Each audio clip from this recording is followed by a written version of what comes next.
మహబూబాబాద్ జిల్లాలో అన్నదాతలు ఆందోళనకు దిగారు. ధాన్యం కొనుగోలులో అధికారుల తీరును నిరసిస్తూ తొర్రూరు మండలం చీకటాయపాలెంలో నిరసన తెలిపారు. కొనుగోలు కేంద్రంలో ధాన్యం పోసి నెల రోజులు గడుస్తున్నా కొనడం లేదని ఆగ్రహం వ్యక్తం చేస్తున్నారు. గన్ని బ్యాగులు లేక లారీలు రాక ఇబ్బందులు పడుతున్నామని రైతులు వాపోతున్నారు. రైతుల కష్టాలు పడుతుంటే స్థానిక ఎమ్మెల్యే యశస్విని రెడ్డి ఎక్కడికి పోయారంటూ పీఏసీఎస్ అధికారులను నిలదీస్తున్నారు.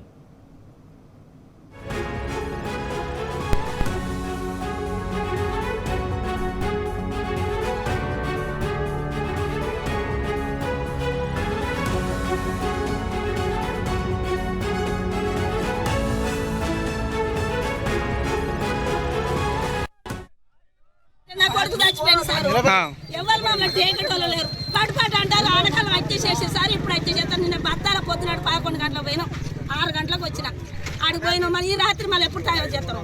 అవి పడగొట్టుకుంటారు, తీసుకొని పోతారు. ఏమనంటే ట్రాక్టర్లు అంటారు, ట్రాక్టర్లు తీసుకున్నారు. మళ్ళీ ఆఖరికి వస్తారు కదా నైటే పంచుకున్నారు. మాకు లేవు సార్. ఇప్పుడు నెల రోజులు నేను ఊరికి వచ్చి ఆడుకోసి మేము పెట్టుకున్నాం. మీకు తెలియమో నువ్వు పెట్టుకోవాలి, నాకు లేదు. మరి ట్రాక్టర్ వాళ్ళు పెట్టుకోమన్నారు. మళ్ళీ వాళ్ళ దగ్గర లారీకి వేసుకున్నారు. మరి మేము పరిస్థితి ఏం కాదు సార్. మాకు వెనక లేదు. నా ఊరు పెద్ద మనిషి, మరి నాకు వెనక హాజరిక లేదు. మరి నా ఒడ్లు ఎట్ట పోవాలి? నిన్న 100 రూపాయల మంచిలు తెచ్చుకున్నా, ఆడ పోయి కూర్చున్నా నేను. ఇప్పుడు వస్తారు అందరు వచ్చారు. ఇప్పుడు అందరు వస్తే మరి పెద్ద పెద్దలు మరి అన్ని సార్ అనగా ఇంకో ఎక్కిస్తాడు. ఇంకోళ్ళు సాయం చేసుకుంటూ ఒక్క 7,000 తీసుకు ఇక నేను తిరుగుతాను సార్. ఏందమ్మా నువ్వు అట్ట వరతాను వరకు నీకు ఇత్తగంతి అంటాడు. ఇచ్చులేదు సచ్చులేదు. మరి ఏం చేయాలి సార్? మరి మేము మాసుంటాలకు ఎండకెండి వానకు తడిసి నీళ్ళు లేక గింత బోరు పోతే అవతారం ఎత్తిన నేను. ఎరికైనా నైట్ మొత్తం తెల్లని దాకా నేను 7 గంటల దాకా బారించుకొని తెల్లారి గంటల పోయి ఇంకో దిక్కు బారించుకున్నా నేను. ఇప్పుడు ఏం చేయాలి సార్? ఈరోజు ఈ అసమర్థ గవర్నమెంట్లో అది 100% నిజమని ప్రూవ్ చేస్తున్నారు. ఇక్కడ మేము ఒడ్లు పోసి ఆల్రెడీ 2 నెలలు అవుతుంది. ఇంకా 26 తారీఖు వస్తే రోని వానలు పడితే మళ్ళీ నార్లు పోసుకునే టైం వచ్చింది. అయినా కాంటాలు అయితే లేవు. 40,000 బత్తాలకి ఒక 9,000 బత్తాలు పోయినాయి.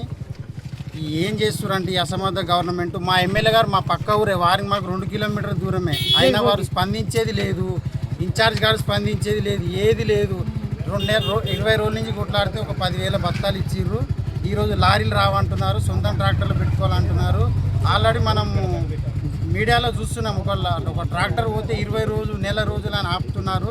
ఇప్పుడు సొంతం ట్రాక్టర్లు పెట్టుకొని వారం రోజులు, 10 రోజులు ఆగితే రేపు మళ్ళీ వ్యవసాయం చేసుకునే టైం దగ్గర ఉన్నది. కావున మేము దయచేసి ఒక రైతులుగా, ఒక రాజకీయ నాయకులు కాకుండా ఒక రైతుగా మేము వేడుకునేది ఏంటంటే, దయచేసి ఎమ్మెల్యే గారైనా, ఇన్ఛార్జ్ ఝాన్సీ మేడం గారైనా మాకు రైతులకు ఎమ్మటే సరైన బత్తాలు ఇచ్చి, లారీలు తెప్పించి మాకు ఈ ఒడ్లు పోయేటట్టు చూడండి అని వేడుకుంటున్నాము. వరి కోసి ఇప్పుడు 25 రోజులు అయింది. రోజు ఏమంటే సీరియల్ లేదంటారు. వరి పోయినోళ్ళు సీరియల్ రాసుకుర్రు. వాళ్ళ ఒడ్లే పోయినాయి. మొన్న ఆఖరికి లాస్ట్కు లొల్లి చేస్తే ఏం చేసిరండి సారు, ఎవరి ట్రాక్టర్ ఉన్నోళ్ళు వాళ్ళే పెట్టుకుంటారు, లారీలు రావని ఇన్ఛార్జ్ కంపల్సరీ చెప్పిండు. చెప్పినాక మాకు ట్రాక్టర్ లేదని నేను చప్పచే కూకున్నాను సార్. చప్పచే కూకున్నాక ఈ ట్రాక్టర్ ఉన్న వాళ్ళందరూ బస్తాలు తీసుకుపోయి 10,000 బస్తాలు తీసుకుపోయి పెట్టుకున్నారు. వాళ్ళు వచ్చిన లారీకి వేసారు కానీ ఒక్కరు కూడా ట్రాక్టర్లో వేసుకోలేదు సార్.